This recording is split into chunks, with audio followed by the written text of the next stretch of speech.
जयपुर में एक व्यक्ति रहते थे, उनका नाम था घाटम। घाटम नाम था।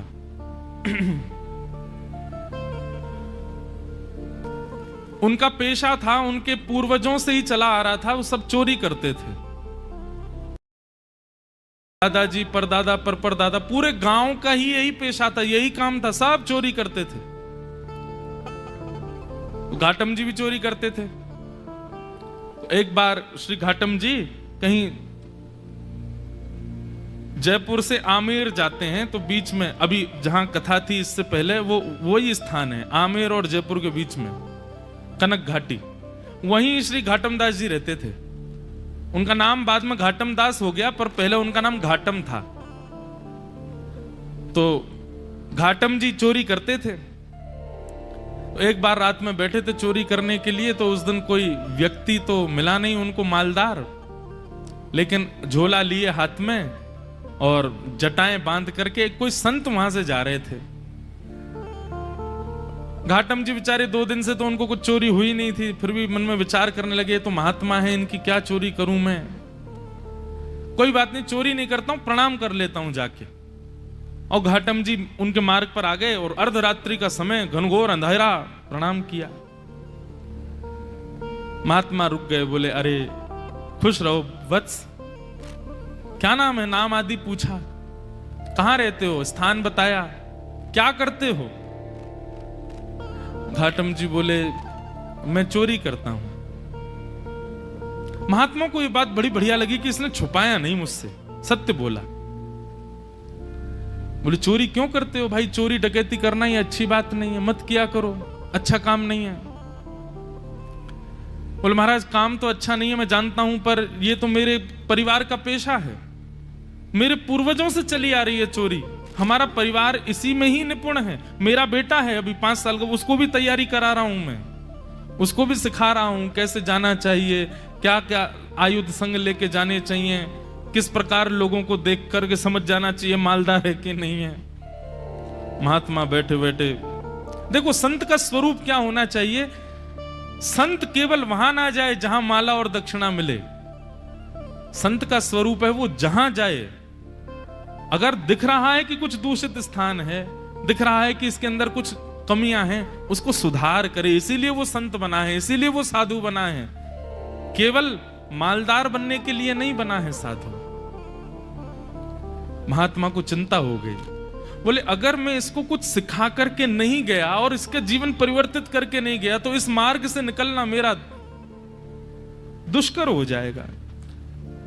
ठाकुर जी ने मुझे इस मार्ग से भेजा है, इसका मतलब ठाकुर जी चाहते हैं कि इसको मैं कुछ बताऊं।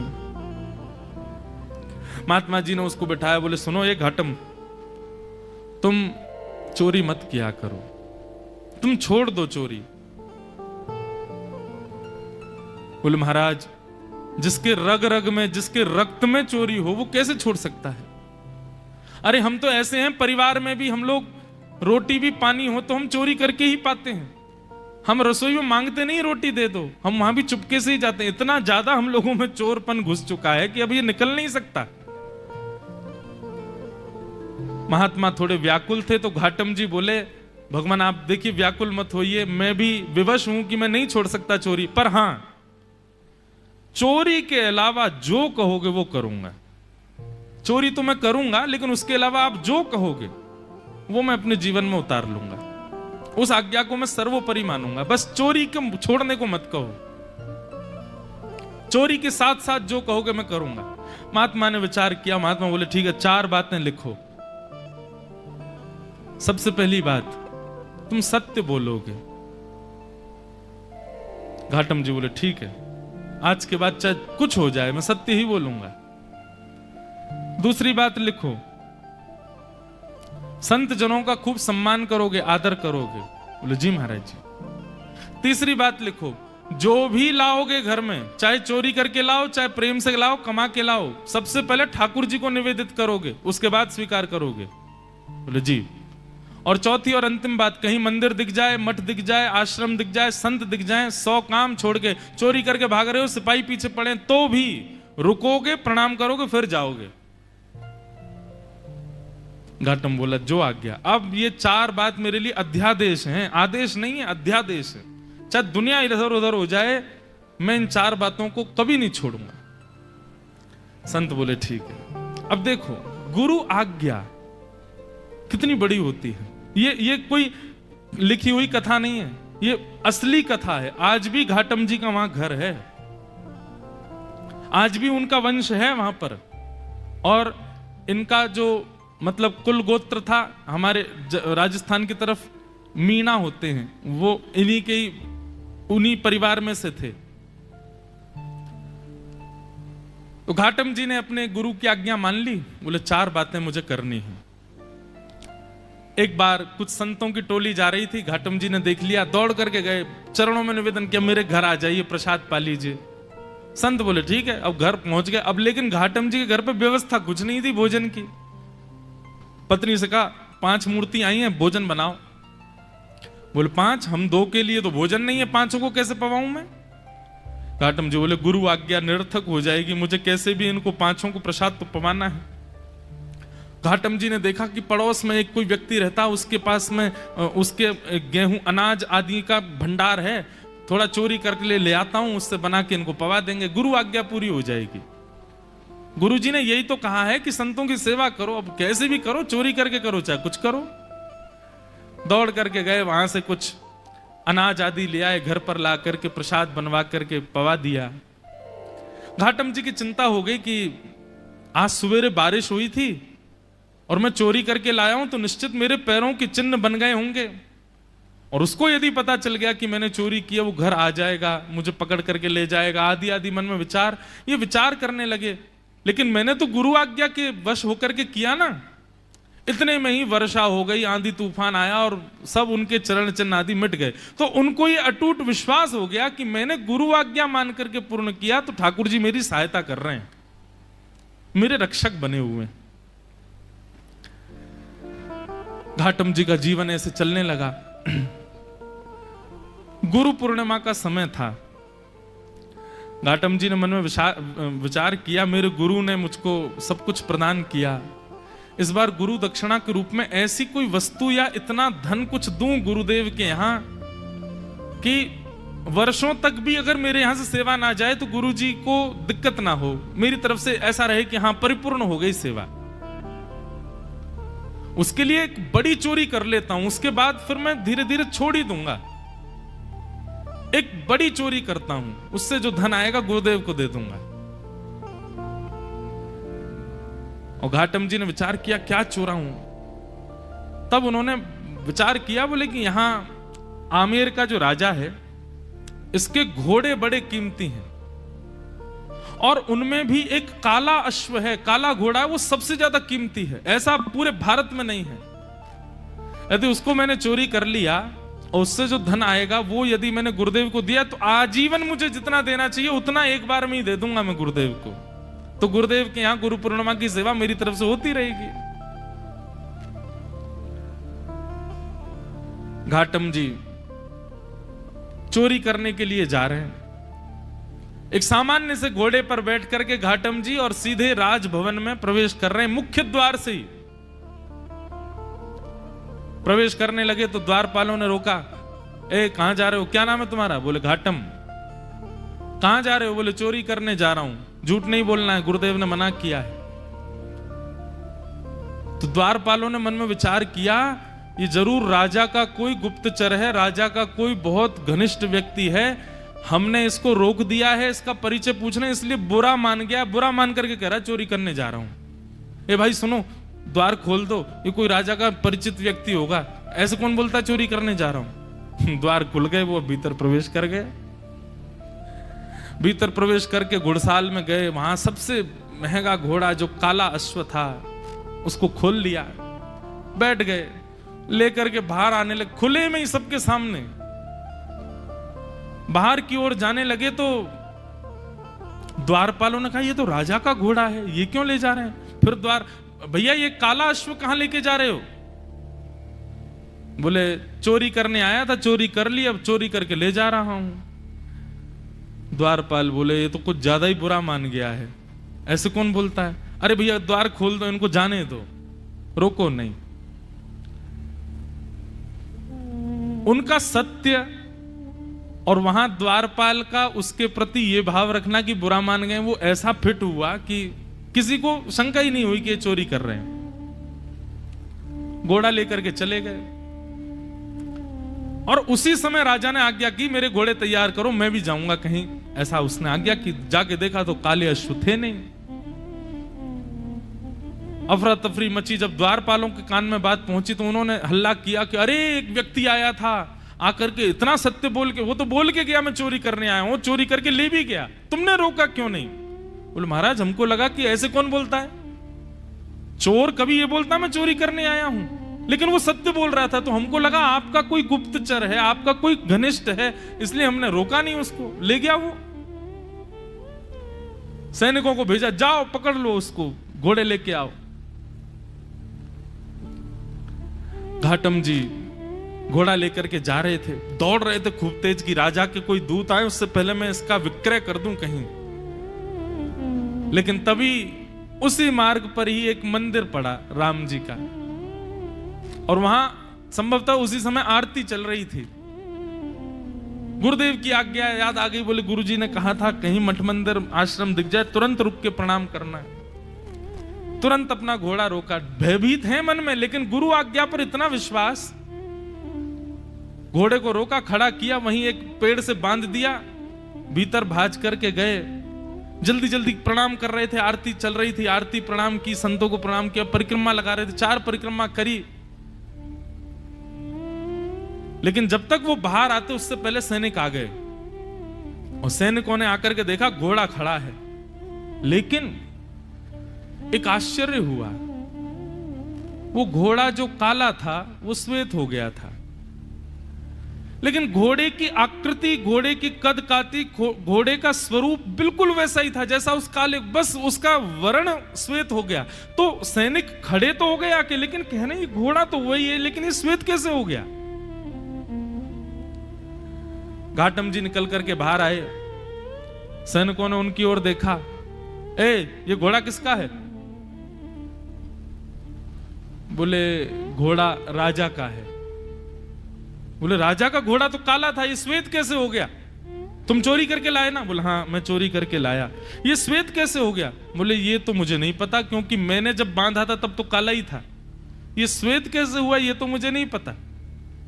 अरे तुझे नहीं पता, ऐसा कैसे बोल सकते हो? बोले मैं सत्य बोल रहा हूं, मुझे लगता है मैंने जिनको निवेदित किया उन्होंने इसको श्वेत कर दिया। सैनिक बोले क्या बोल रहे हो ये? बोले हाँ मैं जो भी चीज लाता हूं पहले ठाकुर जी को निवेदित करता हूं, तो शायद ठाकुर जी श्याम वर्ण के हैं, उन्होंने सोचा होगा श्याम वर्ण के घोड़े पे मैं बैठूं दिखूंगा ही नहीं, इसलिए उन्होंने श्वेत कर दिया। सैनिक बोले ये क्या तुम बोल रहे हो? बोले मैं सत्य बोल रहा हूं, ये वही घोड़ा है जो राजा का है, मैं चोरी करके लाया हूं, मैंने बांधा था तब काला था, आप लोग आए तो कहीं आप मुझे पकड़ो ना, इसलिए ठाकुर जी ने श्वेत कर दिया, पर संभवतः आपने पकड़ लिया मुझको। तो तुम ये कहना चाहते हो ठाकुर जी तुम्हारी चोरी में सहायता कर रहे हैं? नहीं नहीं, सहायता तो ठाकुर जी नहीं कर रहे हैं, पर ऐसा कह भी दें तो कोई अतिशयोक्ति नहीं, कर तो रहे हैं, श्वेत उन्होंने ही किया है। बोले इसकी बातें हमें समझ नहीं आ रही, इसको पकड़ के राजा के पास ले चलो। राजा के पास ले गए। राजा ने जब घोड़ा देखा, राजा खुद आश्चर्य, बोले ये है तो मेरा ही घोड़ा, पर ऐसा भी नहीं कि इस पर कोई रंग लगाया हो, इसका वास्तविक रंग श्वेत कैसे हो गया? घाटम जी से पूछा, घाटम जी बोले मैं सत्य बोल रहा हूं, आप लोग मान नहीं रहे हैं, मैं ठाकुर जी को निवेदित करता हूं, जो भी चुराता हूं मैंने ठाकुर जी को निवेदित किया, उनको नहीं भाया होगा काला, इसलिए गोरा कर दिया। घाटम जी की बात पर किसी को विश्वास नहीं हो, तब राजा बोला एक तरीका है, यदि तुम्हारी बात में इतनी सत्यता है कि ये वही घोड़ा है, तो मेरे घोड़े के गाल के पास में एक मस्सा है, यदि वो मस्सा इसके हुआ तो मैं समझ जाऊंगा कि भगवान तुम्हारी सहायता करते हैं, तुम्हारी गुरु आज्ञा ही तुम्हारी सहायता करती है, तुम जो करते हो सब, और मैं तुमको छोड़ दूंगा। राजा ने जाकर के घोड़े की नार पर जब बाल हटा करके देखा तो वो मस्सा बिल्कुल वैसा ही था जैसा एक काले घोड़े के था, वही घोड़ा। राजा से विश्वास नहीं हुआ नेत्रों पर। उसी समय चरणों में गिर गया। बोले महाराज, आपके गुरु आपके बने रहें, पर आज से मेरे गुरु आप हैं। आप चोरी चकारी छोड़िए, सारे काम छोड़िए, आज से आप मेरे दरबार के राजगुरु हैं। आपकी गुरु आज्ञा इतनी प्रतापशाली कि आप एक चोरी का कृत्य करते हैं, उसमें भी ठाकुर जी सहायता करते हैं आपकी। आज से आप मेरे राजगुरु। और श्री घाटम जी को राजगुरु बना दिया। लेकिन राजगुरु बनने के बाद घाटम जी को बड़ी आत्मग्लानि हुई। उन्होंने मन में विचार किया कि मैंने गुरुदेव की आज्ञा मानकर के अपने दुष्कृत्य को नहीं छोड़ा, उसका यह परिणाम हुआ कि आज मैं एक राजगुरु बन गया। यदि मैंने अपने कृत्य भी सुधार लिए होते, सदकृत्य किए होते, तो आज ठाकुर जी मुझको मिल गए होते। तो घाटम जी ने अपनी राज पदवी का त्याग कर दिया, और राज पदवी त्याग करने के बाद वो सामान्यतया एक सामान्य व्यक्ति की तरह अपना जीवन जीने लगे, गुरु आज्ञा पालन करके। और श्री घाटम दास जी, उनके पद हैं बड़े सुंदर। वो उनका एक पद है, उसमें कहते हैं ठाकुर जी को कि हे ठाकुर जी, पहले तो मैं यूं ही खाता, अब तो ना कर खावा छा। ठाकुर जी, पहले तो मैं ऐसे ही खा जाता था, पर अब तो मैं स्नान करके पाता हूं प्रसाद। गल में माला, माथे पे तिलक, थारे निमित्त लगावा छा। महाने तो ऐता करी दीना, थाने की ना काई। मैंने तो इतना कर लिया आपके लिए, आपने मेरे लिए क्या किया ठाकुर जी? घाटम दास जात को मीना, तारोगे की ना। इतनी सरल सहज वाणी उनकी। ठाकुर जी से कह रहे हैं मैंने आपके लिए इतना कुछ किया, अब तो मैं नहा के खाता हूं, अब तो तिलक लगाता हूं, माला पहनता हूं गले में। ठाकुर जी अब तो कृपा करो मुझ पर। और श्री घाटम दास जी का एक पद है, बहुत सुंदर पद है। जे नर रसना नाम उचारे, जे नर रसना नाम उचारे। आप लोग व्याख्यान बीच में जहां मुझे जरूरी लगेगा मैं करूंगा, लेकिन समझते रहिएगा। घाटम दास जी कह रहे हैं जो व्यक्ति अपनी रसना से भगवान नाम उच्चारण करता है, उसके साथ क्या क्या होता है श्री घाटम दास जी वर्णन कर रहे हैं। जे नर रसना नाम उचारे, जे नर रसना नाम उचारे, जे नर रसना नाम उचारे, जे नर रसना नाम उचारे। काम क्रोध मद लोभ तजे, अर काम क्रोध मद लोभ। घाटम दास राम को परिचय, तीनों लोक उधारे। जब आप राम बोलते हैं, मस्तिष्क पर भगवत चरणार विंदों का तिलक लगाते हैं, भेष भी भगवत भेष धारण करते हैं, तो निश्चित रूप से आप राम के हैं, ये परिचय आपका हो जाता है। सबका अपना एक परिचय है, पर वैष्णव का परिचय दूर से देखने मात्र से पता चल जाता है कि ठाकुर जी का है। इसीलिए मैं कहता हूं कि भेष बहुत आवश्यक है। यमदूत दूर से ही देख के समझ जाएं कि हाँ ठाकुर जी को सेवक है, ठाकुर जी को चरण उपासक है। भले ही भीतर से कुछ भी हो, बाहर से भेष के रूप में ही केवल तुम ठाकुर जी के बन जाओ, वही से ही कल्याण है। घाटम दास जी कह रहे हैं राम जी का परिचय, जिस प्रकार कहीं पुलिस वाले बैरिकेटिंग लगा दें या कहीं वीवीआईपी लोग नहीं जाने देते भीतर, तो वहां आप अपना परिचय बताते हो कि हमारा उससे परिचय है।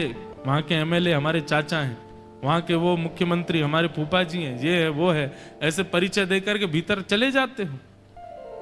घाटम दास जी कह रहे हैं तीनों लोग सब जगह पहरेदारी है। पाप करने वाला नरक जाएगा, पुण्य करने वाला स्वर्ग जाएगा और भक्ति करने वाला वैकुंठ जाएगा। इनके अतिरिक्त व्यक्ति यहां कोई नहीं आ सकता। परंतु घाटमदास जी कहते हैं जिसका राम जी से परिचय है, जो राम जी का है ऐसा जिसका परिचय है, तीनों लोक उद्धार है। उसको तीनों लोक में कहीं भी रुकावट नहीं हो सकती, वो तीनों लोकों से उबर जाता है। जे नर रसना नाम उचारे, ऐसे घाटमदास जी फिर कालांतर में उनको आगे चल करके ठाकुर जी का प्रत्यक्ष साक्षात्कार दर्शन हुआ और दर्शन के पश्चात वे भगवत धाम को प्रस्थान कर गए। तो एक सदगुरु की कृपा, उसकी सामान्य वाणी।